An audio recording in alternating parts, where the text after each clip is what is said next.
Hey guys, welcome back to Mo's Game Table. Today we're going to take a look inside Modal's Counterattack. This is a game designed by Sergio Schiavi, and it is published by Dissimula Edizioni. Recently I got a package in the mail from Sound of Drums Games that had Premisal Bridge in it, which we've already looked at on the channel. But as an extra surprise, they also included a copy of this game here, and I'm real excited to check it out. It's described pretty much along the lines of MMP's SCS system, so expect a pretty straightforward game, easy to get on the table and spend 3, 4, 5 hours playing. So I'm looking forward to checking this one out for sure and sharing a look inside with you. So let's take a look at the back of the box and see what this game's all about. In the summer of 1944, Soviet forces launched a series of offensives that annihilated much of German Army Group Mitte. During their advance, they went as far as the Vistula, arriving near Warsaw. Field Marshal Model, by rallying some relatively intact forces and counterattacking, managed to halt, at least temporarily, the Soviet forces. While all this was happening east of the Vistula, the city of Warsaw behind them was rising up.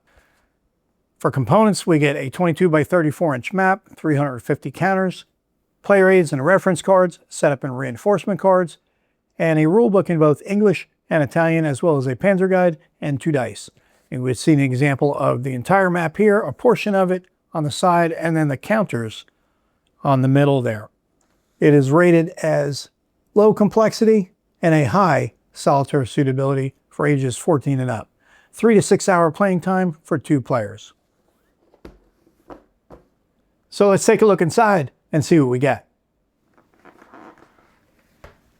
All right, we have our 2d6,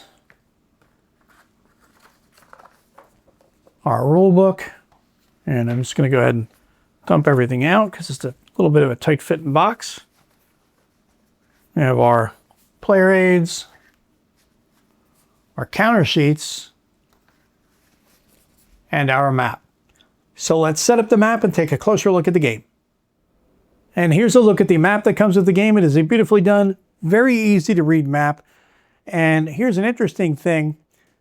The designer Sergio not only designed the game, but he also did the art for the map and for the counters. So kind of one-man show here doing it all, and did a fantastic job with it. Very clean art, very easy to read. Like I said, all of the cities are clearly labeled. All the terrain features are easy to understand. Each of these hexes is going to be 2 kilometers, and each turn is 1 day. There are 10 turns in this game. Just to give you a base understanding of that. Speaking of that, we have the turn track here. We've got German losses and Soviet loss track here. We've got a major river on the left-hand side, a major river on the bottom. We've got several other rivers spread throughout the map. The city of Warsaw, which is going to be urban terrain. You've got woods, villages.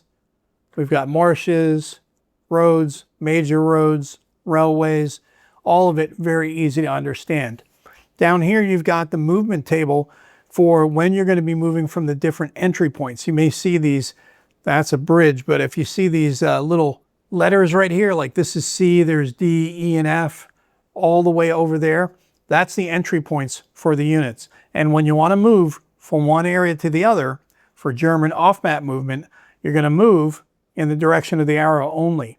B is the only way that you can go both ways, down here in the bottom left-hand corner. Everywhere else you can only go from right to left. So when you move any units that may be up there, you want to move them a little further over, you'll move them their full movement factor, and each movement from one area to another is going to be a certain amount of points. Like from F to E is 5 movement points, E to D is 6, from D to C, which is a big jump, that's going to be 9 movement points, 7, 6, and so on. That's how you're going to move your units around when you want to shuffle them off map to bring them in at this location. You've also got the Magnushev bridgehead right here, where starting in turn 6, the German unit's going to have to start peeling some units off to help contain the bridgehead, and it's going to tell you each turn the different units that you'll need to chop off and put over here for the bridgehead. We've also got these Soviet stars here. Those are their victory point locations for the Soviet units. They're sprinkled throughout the map. Very easy to read, like I said. So it'll be a real pleasure to play this. You don't have to go hunting for a lot of things. Everything's very clearly designed. And the extra bonus point, no hex numbers on any of these hexes. So it's going to be a nice clean map. Sergio really did a fantastic job with this one. Next, we'll take a look at the player aids that come in the game, and on the front side we have the English translation. On the back we have the Italian translation. So we're only going to be seeing one side for most of these player aids. On the first one we have the CRT, terrain effects chart, barrage fire table, and the marker and symbols legend on the bottom right hand side. Next sheet we have the German events description, which is going to give you a listing of all the different events that can happen for the German player. And likewise, on the next sheet, we have the Soviet events description. Then we have something that's a really cool ad, I think. You get a Soviet tank guide on the front and a German tank guide on the back. So you can see a graphical representation for each of the different armored units for both the Soviets and for the Germans. Then on the final player aid, we have the setup and reinforcements calendar. This is going to give us a listing of all the different units for both the Soviets and the Germans, what turn they come in, as well as what map location. Remember, I was telling you there's no hex numbers, so you'll come in like this one will come in on A, D, F, the outside of the map locations, so that way you can also take them. If you want to move them to a different map location, you can do so, paying the extra movement points that you'd have to use from the map legend that we looked at before. Next, we'll take a look at the counters that come with the game. On this first sheet, we're going to get all of the unit counters for both the Germans and the Soviets on this. On the second sheet, it's going to be just the admin markers for the game. So you can see, not a high counter density game at all. The counter anatomy is pretty straightforward. The bottom left number is the combat strength, and the movement points are on the bottom right. Some of these units will have, like this one here, ENS has a 1 inside of a white circle. This is going to affect the combat dice during combat for the attack. Any with a red circle with a number inside of it, that's going to be in the defense. But that is pretty much it. Very straightforward, very easy to understand counters. And on the second sheet, as I said, these are going to be your administrative markers for use in the game. And lastly, we'll take a look at the rules. This is a 16-page full-color rulebook. On the inside of the front cover, we have the table of contents listing out all the different sections and their associated page numbers. Get to the introduction, components. It's going to give you a breakdown of the counter here, which we already talked about. Your combat points or your attack values on the left, your movement points on the right. You get a combat bonus. And if you're on the attack, it's the number that's in the white circle. On the defense, it's in a red circle. Victory conditions, game preparation, and the sequence of play starts on page 3. It's going to walk you through all the activations. You have your admin phase and you have your activations starting with the Soviets. Then the Germans, you'll alternate through that 3 times. You have your activation limits explained to you, and then movement, road movement, major rivers and bridges, Warsaw Special Zone, off-map movement, which we talked about when you're moving from point to point on the outside of the map. Some illustrated examples here for you. Stacking, prepared defense, overrun attacks, modifiers for that, combat bonus, limit to die roll modifiers. Another illustrated example. Then the Wehrmacht elastic defense, desperate defense, advance after overrun, procedure for artillery, the barrage fire modifiers. Then we have coordinated combat. Then we also have the field marshal modal counter, which you've seen. And this is what that does to you. It's a special marker.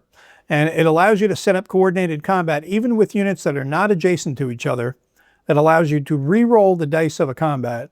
Allows a previously activated stack to become active again in the same turn, but during a later phase. It can be used to increase, by 1, the number of divisions that can be activated in a phase. This rule is only applied if the rule of limited German activations is used.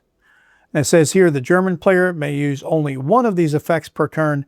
Once used, modal must be placed in the next box of the game turn track. So you use them, move them to the next turn. So you can use that up to 10 times in the game.